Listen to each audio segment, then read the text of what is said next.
প্রভু যীশু খ্রিস্টের বিজয় নামে আপনাদের প্রত্যেককে অনেক অনেক শুভেচ্ছা জানাই। আশা করি আপনারা সকলে প্রভুর জন্মোৎসব খুব সুন্দরভাবে কাটিয়েছেন এবং অনেককে সেই পরিত্রাণের সুসমাচার জানিয়েছেন। এটাই তো আসল বড়দিন, তাই না? প্রার্থনা করি শুধুমাত্র একদিন নয়, কিন্তু আপনাদের প্রতিদিন বড়দিন হয়ে উঠুক। আমরা আরেকটি নতুন বছরে পদার্পণ করলাম প্রভুর মহা অনুগ্রহে। হালেলুয়া, প্রভুর গৌরব হোক। তাই আসুন বছরের শুরুতেই আমরা আমাদের জীবনকে নিয়ে ঈশ্বরের বাক্য দ্বারা মূল্যায়ন করে দেখি আমি কোন পর্যায়ে আছি। একদিন সন্ধ্যের সময় সমুদ্রের ধারে এক যুবক হাঁটছিল। হঠাৎ তার পায়ে একটা ছোট্ট থলির মতো কিছুতে সে হোঁচট খেল। থলিটি সে খুলল আর দেখলো তার ভিতরে কিছু পাথরের টুকরো রয়েছে। তখন সে থলিটি তুলে নিল আর সমুদ্র তটে হাঁটতে হাঁটতে একটা একটা করে পাথর সমুদ্রের জলে ছুঁড়ে ফেলতে থাকলো। শেষ পর্যন্ত মাত্র কয়েকটা পাথর থলিতে ছিল। সেগুলো সে তার পকেটে পুরে নিল। বাড়িতে ফিরে গিয়ে সে পকেট থেকে পাথরগুলো বের করে অবাক হয়ে দেখলো সেগুলো তো পাথরের টুকরো ছিল না, কিছু মূল্যবান হিরে। তখন সে খুব দুঃখ পেল যখন ভাবলো যে এত মূল্যবান পাথরগুলো সে সমুদ্রের গভীর জলে ছুঁড়ে ফেলে দিয়েছে। হ্যাঁ, যে দিনগুলো চলে গিয়েছে মূল্যবান পাথরের চেয়েও দামি ছিল। আপনি আপনার বিগত দিনগুলোর মূল্যবান সময় নষ্ট করেছেন। ঠিক সেই যুবকের পকেটে যেমন মাত্র কয়েকটি মূল্যবান পাথর ছিল, হয়তো আমাদেরও আর কয়েকটি মূল্যবান বছর, মূল্যবান মাস, অথবা এও হতে পারে মূল্যবান মাত্র কয়েকটি দিন, ঘন্টা বা মুহূর্ত রয়েছে। সেগুলোকে আমরা ব্যর্থতার সমুদ্রে ফেলে নষ্ট করে দেব?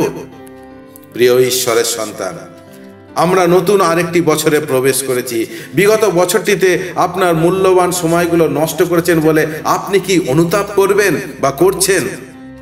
আপনি কি স্থির করবেন যে সদাপ্রভু যদি আপনাকে আরো একটি বছর অথবা বছরের কিছু অংশ দেন, তাহলে আপনি কি বিশ্বস্তভাবে এবং একান্তভাবে প্রতিটি মুহূর্ত শুধুমাত্র ঈশ্বরের গৌরবের জন্য ব্যবহার করবেন? আমরা দেখি যে সমরিয়া নারী যখন যিশুকে বলেছিলেন, মহাশয়, আপনার কাছে জল তোলার কোনো পাত্র নেই, কুয়োটিও গভীর, এই জীবন্ত জল আপনি কোথায় পাবেন? যে বিষয় লিপিবদ্ধ আছে যোহন লিখিত সুসমাচার 4 অধ্যায় 11 পদে। ঠিক সেই মুহূর্তেই যিশুর সাথে তার সাক্ষাৎ হয় এবং সেই সাক্ষাতের প্রথম মুহূর্তে সে বুঝতে পারেনি যে কে তার সাথে কথা বলছে। যাই হোক, পরবর্তীতে সে কথোপকথন যখন চলতে থাকে তখন সমরিয়া নারী জানতে ও বুঝতে পারে কে এই যিশু খ্রিস্ট, কে এই মসিহা। আর ঠিক তারপরেই সে কিন্তু আর এক মুহূর্ত সময় নষ্ট করেনি, বরং সে যে কাজের জন্য এসেছিল, অর্থাৎ জল নিতে, তা ভুলেই গেছে বা সে কাজ তখন তার কাছে তুচ্ছ বলে মনে হয়। তাই সে তার কলসি ফেলে দিয়েই তার গ্রামের দিকে ছুটে গিয়েছিল প্রভু যীশু খ্রিস্টের কথা বলতে। আজ আমরা সেই যীশু খ্রিস্টকে জেনেও সেই পর্যায়ে হয়তো পৌঁছাতে পারিনি, কারণ আমাদের মনের মধ্যে নানান প্রকার প্রশ্ন ও সমস্যা এসে চেপে ধরে।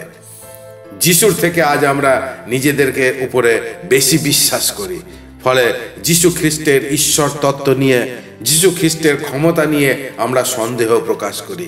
আমরা আমাদের কলসিকে ফেলে দিয়ে খ্রিস্টের জন্য ছুটে যেতে পারছি না।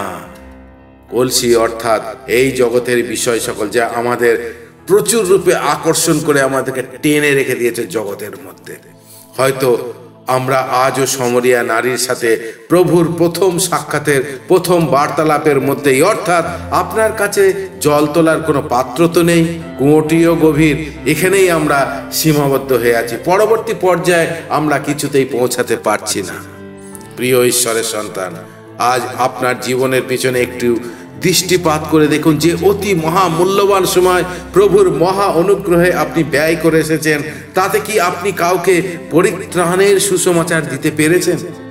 আপনি হয়তো অনেক বড়দিন খুব ধুমধামের সাথে কাটিয়েছেন। বড়দিন হলো সুসমাচারের জন্মদিন। সেই সুসমাচারের বার্তা আপনি কি কাউকে দিয়েছেন?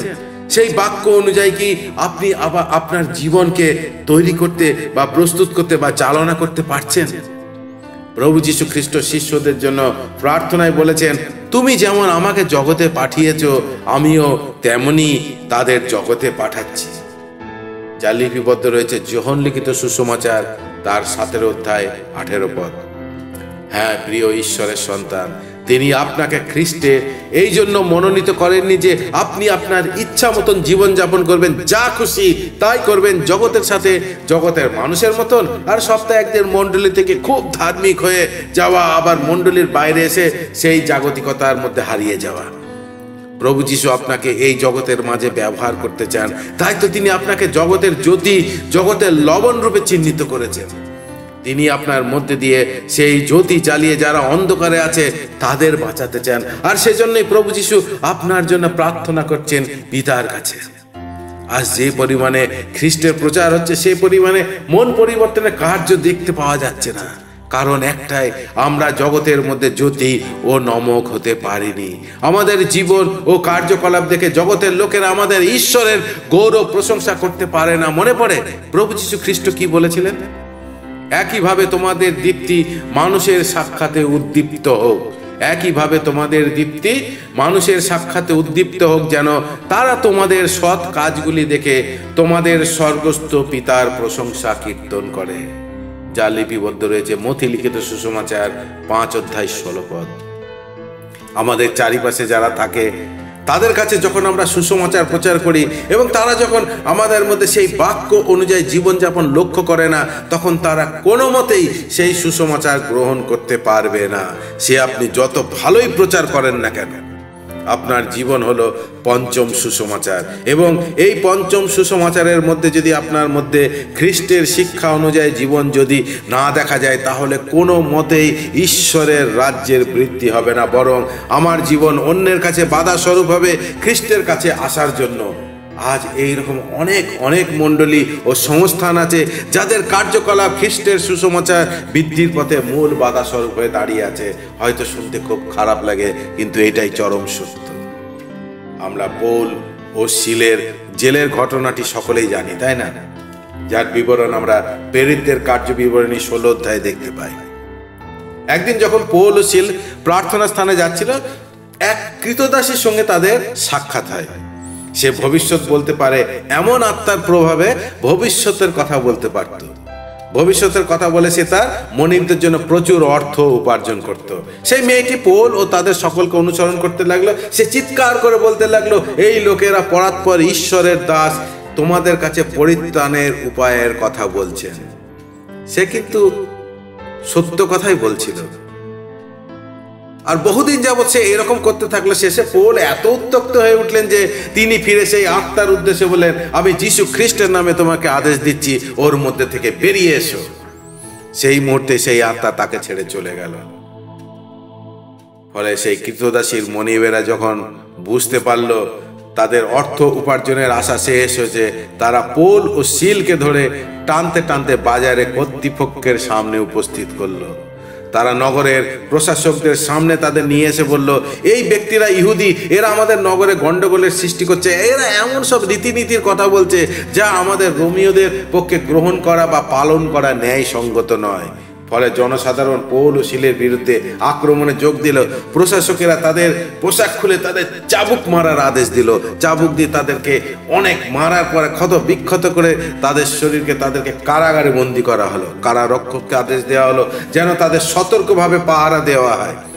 এই ধরনের আদেশ পেয়ে সে তাদের কারাগারের ভিতরে নিয়ে গেল এবং কাঠের বেড়ির মধ্যে তাদের পা আটকে দিল, যেন কোনো মতেই তারা পালাতে না পারে। প্রায় মাঝরাতে পৌল ও সিল প্রার্থনা এবং ঈশ্বরের উদ্দেশ্যে স্তব গান করছিলেন।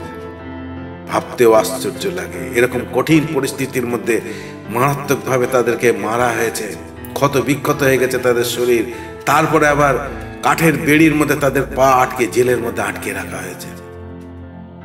সেই মতো অবস্থায় পৌল ও সিল প্রার্থনা এবং ঈশ্বরের উদ্দেশ্যে স্তব গান করছিলেন। অন্য কারাবন্দীরাও তা শুনছিল। হঠাৎই সেখানে এমন এক ভয়ঙ্কর ভূমিকম্প হলো যে কারাগারের ভিত পর্যন্ত কেঁপে উঠল। সঙ্গে সঙ্গে কারাগারের সব দরজা খুলে গেল এবং বন্দীদের শিকল খসে পড়ল। কারারক্ষক জেগে উঠল। সে যখন কারাগারের দরজাগুলি খোলা দেখলো, তখন সে তার তরোয়াল কোষ থেকে বের করে আত্মহত্যায় উদ্যত হলো, কারণ সে ভেবেছিল বন্দীরা সবাই পালিয়ে গেছে। কিন্তু পৌল চিৎকার করে বললেন, তুমি নিজের ক্ষতি করো না, কারণ আমরা সবাই এখানেই আছি।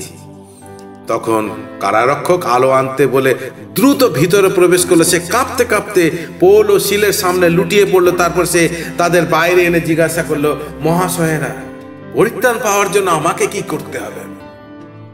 যে কারারক্ষক আদেশ পেয়ে তাদের কারাগারের ভিতরে ঘরে নিয়ে গিয়ে কাঠের বেড়ির মধ্যে তাদের পা আটকে দিয়েছিল, সেই কারারক্ষক এখন কাঁপতে কাঁপতে পৌল ও সিলের সামনে লুটিয়ে পড়লো। তারপর সে তাদের বাইরে এনে জিজ্ঞাসা করলো, মহাশয়েরা, পরিত্রাণ পাওয়ার জন্য আমাকে কি করতে হবে? পৌল ও সিলের কার্যকলাপ দেখে সে আশ্চর্যচকিত হয়ে গিয়েছিল। জেলের বন্দীদের সামনে এক সুবর্ণ সুযোগ ছিল পালিয়ে যাওয়ার, কিন্তু কেউ পালায়নি। যে কারারক্ষক একটু আগেই কঠোরভাবে কাঠের বেড়ির মধ্যে তাদের পা আটকে দিয়েছিল, সে এখন এসে তার তরোয়াল কোষ থেকে বের করে আত্মহত্যায় উদ্যত হলো। কারণ সে ভেবেছিল এই সুবর্ণ সুযোগ পেয়েছে কারা সমস্ত বন্দীরা, কেউ কি আর থাকবে, সবাই হয়তো পালিয়ে গেছে, এবার আমার কি হবে? তাই সে ভয়ে নিজের তরোয়াল বার করে নিজেকেই মারার জন্য চেষ্টা করেছিল, কারণ সে ভেবেছিল সবাই পালিয়ে গেছে। কিন্তু পৌল চিৎকার করে বললেন, তুমি নিজের ক্ষতি করো না, কারণ আমরা সবাই এখানেই আছি। আমরা হলে হয়তো বলতাম, একটু আগেই আমাদের খুব যাতনা দিয়েছিল এই বেটা, আর আমাদেরকে সে ভেতরে নিয়ে কাঠের বেড়ির মধ্যে আটকে দিয়েছিল, এখন নিজেই আত্মহত্যা করতে যাচ্ছে, ঠিক হয়েছে, মরুক বেটা এবার। কিন্তু এখানে সম্পূর্ণ তার বিপরীত ঘটনা হয়, যা সেই কারারক্ষকের জীবনকে এক মুহূর্তের মধ্যে বদলে দিয়েছিল। কারারক্ষক জানতো এর ফলে তার চাকরি চলে যাবে, এমনকি তাকে বন্দি বানিয়ে রাখা যেতে পারে, কিংবা তার মৃত্যুদণ্ড হতে পারে। তবু সে কাঁপতে কাঁপতে পৌল ও সিলের সামনে লুটিয়ে পড়লো। তারপরে যে তাদের বাইরে এনে জিজ্ঞাসা করলো, মহাশয়েরা, পরিত্রাণ পাওয়ার জন্য আমাকে কি করতে হবে? আর শুধু তাই নয়, সেই রাত্রির প্রহরেই কারারক্ষক তাদের নিয়ে গিয়ে তাদের ক্ষত ধুয়ে দিল। তারপর দেরি না করে সেও ও তার সমস্ত পরিবার বাপ্তিস্ম গ্রহণ করলো। সেই কারারক্ষক তার বাড়ির ভিতরে তাদের নিয়ে গেল, তাদের সামনে খাবার পরিবেশন করলো। সে ও তার পরিবারের সকলে আনন্দে পরিপূর্ণ হলো। হালেলুয়া, প্রভুর গৌরব, কারণ তারা ঈশ্বরকে বিশ্বাস করেছিল। প্রিয় ঈশ্বরের সন্তান, আজ আমরা নিজেদের মূল্যায়ন করে দেখি, আমাদের জীবনের কার্যকলাপ দেখে কি অন্যেরা আমাদের ঈশ্বরের গৌরব করতে পারছে?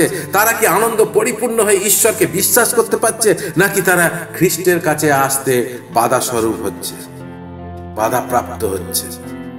পৌল ও সিলের আরাধনায় এমন এক ভয়ঙ্কর ভূমিকম্প হলো যে কারাগারের ভিত পর্যন্ত কেঁপে উঠলো। সঙ্গে সঙ্গে কারাগারের সব দরজা খুলে গেল এবং বন্দীদের বন্ধন খুলে গেল। আর এখনকার আরাধনায় বিশ্বাসীরা নিজেরাই ধূপ ধাপ করে পড়ে, জমিতে লুটোপুটি খায়, লাফালাফি করে, চিৎকার চেঁচামেচি করে, আর বলে পবিত্র আত্মার কাজ, পবিত্র আত্মার অভিষেক, ইত্যাদি ইত্যাদি। এই হচ্ছে বর্তমান মণ্ডলীর অবস্থা, যা দিন প্রতিদিন বেড়েই চলেছে। প্রভু যীশু সেদিন সেই ক্রুশের উপরে কোনো সুসমাচার প্রচার বা উপদেশ দেননি এবং কোনো আশ্চর্য কাজও করেননি। তবু একজন দস্যু সেকেন্ডের মধ্যে মন পরিবর্তন করে পরম দেশে নিজের স্থান সংরক্ষিত করে নিয়েছিল। কারণ কি জানেন? সেই দস্যুর মনে গভীরভাবে রেখাপাত করেছিল খ্রিস্টের ক্ষমার বাণী। এই ক্ষমার বাণীর মধ্যে দিয়ে সে বুঝতে পেরেছিল এই ব্যক্তি কোনো সামান্য ব্যক্তি নন। একটু আগেই সে প্রভু যীশুকে তিরস্কার করছিল, কিন্তু এক মুহূর্তের মধ্যে তার জীবন বদলে যায় এবং সে বুঝতে পারে এই ব্যক্তি কোনো সামান্য ব্যক্তি নয়, তিনি জগতের উদ্ধারকর্তা, এবং সেই সুযোগকে সে সেই মুহূর্তেই কাজে লাগিয়েছিল। হালেলুয়া, প্রভুর গৌরব।